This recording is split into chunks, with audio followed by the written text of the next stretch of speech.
Want to know what surprises me? I keep expecting it to happen.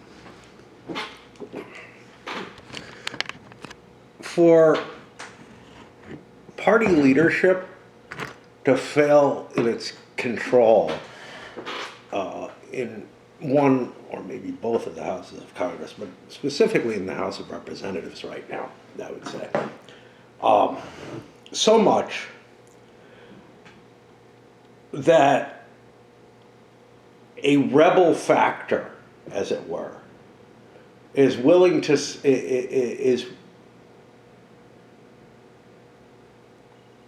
steps up essentially and makes an offer to the opposition party. And this could have happened, under any kind of circumstances, but is so pissed off about some kind of circumstance. Matt Gaetz, when he evicted McCarthy or whatever, is one of those type of cases, right? Is just so pissed off about the situation, but isn't as hated as he was, because no one, would have supported him in this.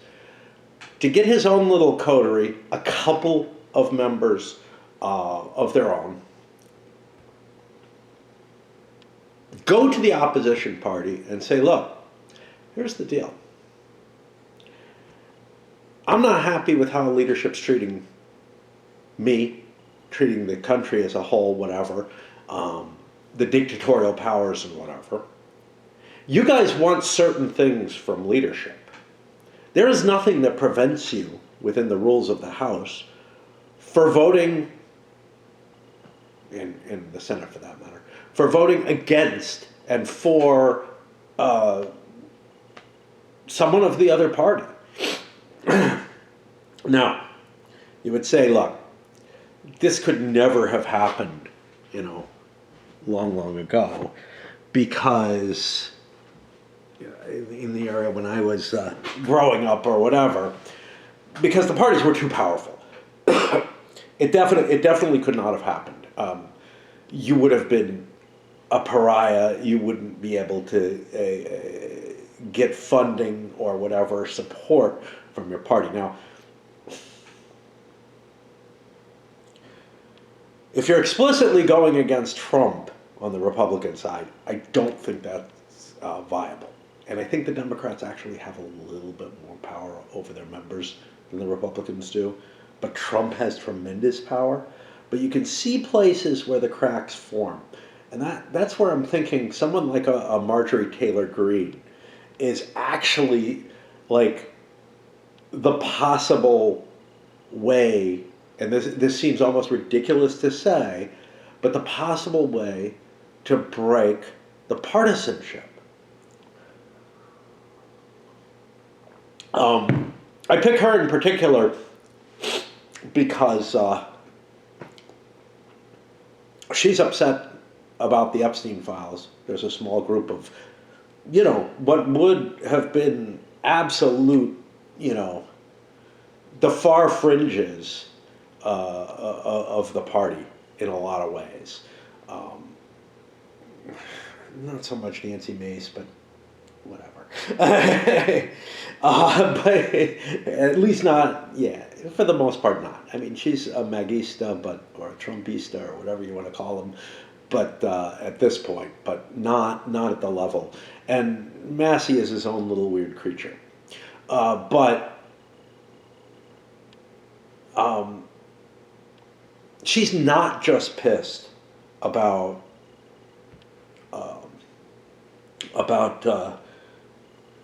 the Epstein files, but also about the shutdown's effects and the same cause that the Democrats are raising. And she can't be alone in being someone who feels that. I haven't heard any others who are really willing to kind of step up and say, look, Johnson is the problem, right? Obviously, they can't say Trump is the problem.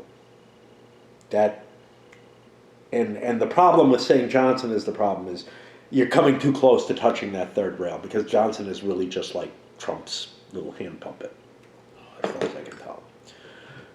but it feels like the parties are incredibly weak right now. And the Republicans in the House, in particular, have had a really hard time keeping control of their members. Now, things changed a bit after McCarthy, after the blowout with McCarthy, the couple of, first taking so many ballots to get elected and then essentially getting deposed. You don't usually see stuff like that, right? But I would also say you didn't see anyone really paying the price. Getz, for example, or Gates, or whatever you want to pronounce his name as, who's pedophile adjacent at least, was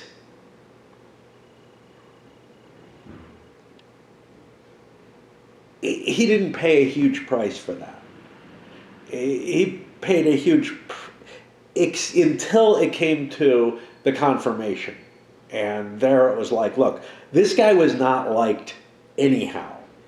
And then there's the investigation, which, yes, everything was dropped, but the investigation that had been going under him, the knowledge of the stuff that he was involved in, the rebellion against McCarthy, though I don't feel really hurt him that much. And he was someone I thought might go for it because he was willing to work across the aisle with someone like AOC or whatever.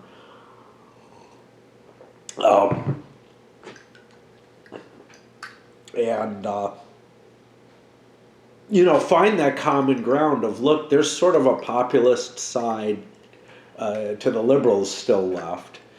That's not just those of us who are worried about the fact that, like, the economy is going to be completely destroyed by what's going on. But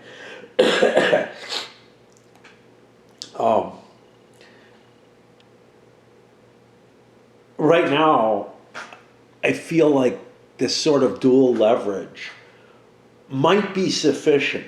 The only thing that I think is really preventing it is the existence of Trump, and that he would see it as an attack against him. But he's transactional. If you took the speakership under those kind of conditions, the big question is, would you be able to hold it? Or would you piss off your small coterie or the opposition party enough? You'd have to deal fairly with them, right? And this has constantly been the problem, is the speaker, and on both parties, honestly, making what seem like promises to the other side, and not holding to them, or to their own members and not holding to them. And how much they're actually going back on their word or whatever, it depends on the person. Clearly, there have been cases where you have like real enmity stemming from that kind of thing. Gates, because, well, McCarthy wouldn't stop his investigation into him, which got stopped because he left the House, and might have actually tendered more charges. So, yeah. But I could definitely see a situation where if someone was willing to be honorable in that position, they would keep the opposition aligned with them for as long as their own nominal party was in power. And if they were reasonable with their own party, although initially I think there would be a huge hit against them, I think that steering things, say, under more regular order, stuff that a lot of times you hear people say, look, why aren't we doing it this way? We're supposed to do it this way. And instead of, constantly like not passing the budget and stuff like that. The actual funding bills. because the budget is meaningless, it turns out. Didn't know that.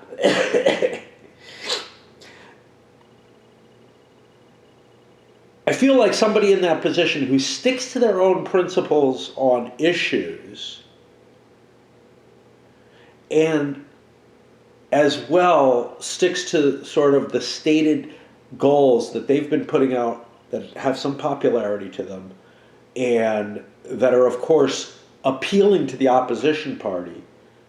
They're not going to lose the opposition party because it'll swing to, the sort of monarchical rule that the speaker has as it is anyway. And this is why the House is so important, because it would have to, the Senate doesn't have that much power over anyone. That Trump himself would learn to deal, because this is a person who's mostly aligned with him, just has a couple of issues that he doesn't go after MTG, he doesn't go after Boebert.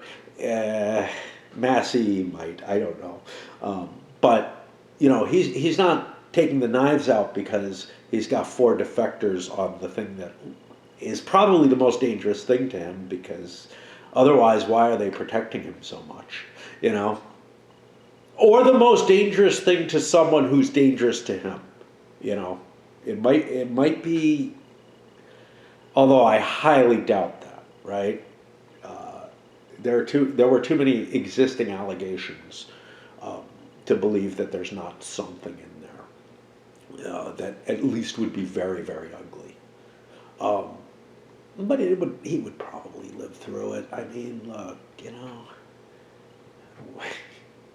I don't know.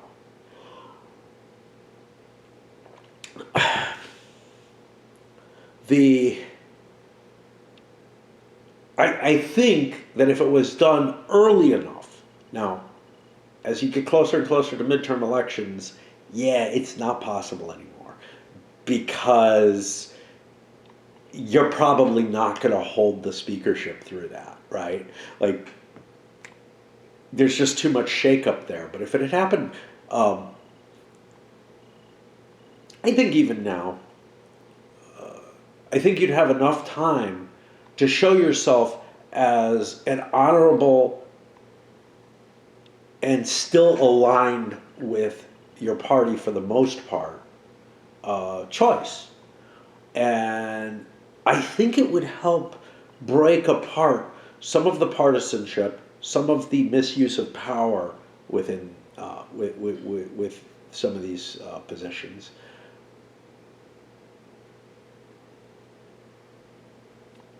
As where working together becomes possible politically, it actually will happen again.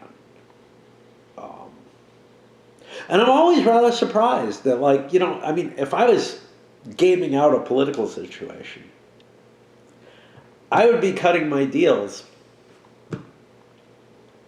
in whatever way I felt was most advantageous. And I feel like that is a potential big jump in power. If you could navigate those waters. It would take a hell of a lot of guts, though. And I don't know if anybody has it. I mean, look, Massey would do it. There's no question. But I feel like he's got too many people who dislike him and distrust him in various ways. The extreme rhetoric that an MTG has put forward is something different. She's shown that, she'll bend with the wind as much as Nancy Mace will. But also, that sort of higher profile position and whatever, I feel like that's something she can use because that is a more national type of thing. And that's the thing. We have not had a speaker who has real national, support outside of the donor class. Obviously, the donor class is willing to try to keep their, for whichever party, is willing to keep their, for the uniparty, as one of my lunatic friends would say. I actually believe in the uniparty, but now I'm seeing, that it was actually probably a good idea, you know. Um,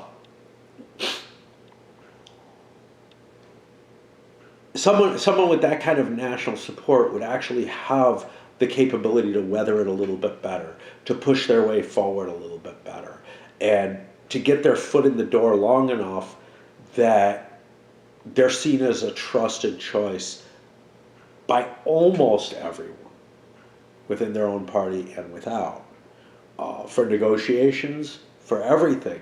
Really, what you absolutely want in that kind of position to be able to do bipartisan or nonpartisan work that's necessary. Anyway, I'm always hoping on this kind of thing. It's kind of funny, like most of my, wow, I'm surprised this hasn't happened yet. Most of those are pretty dark things, right? So this is actually one of the few, is like, I'm counting on the,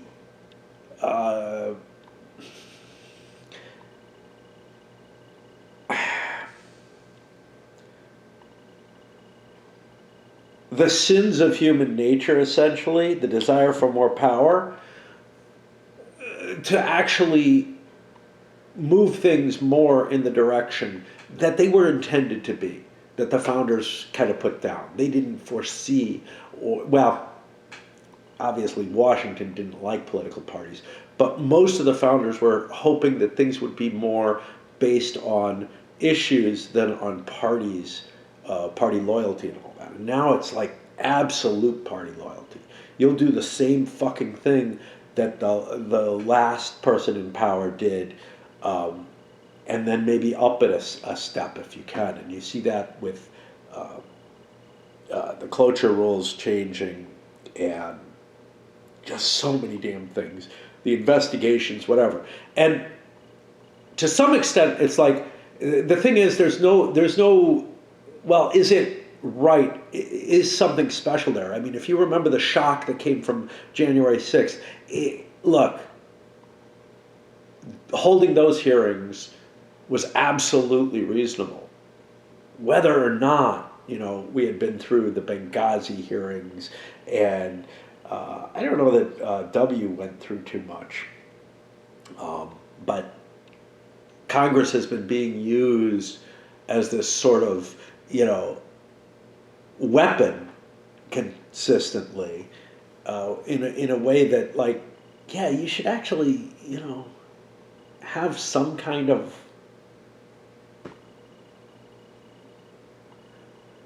shame, at least, if not honor, you know. Anyway, just some thoughts. A lot of times things I predict are coming true, so we shall see.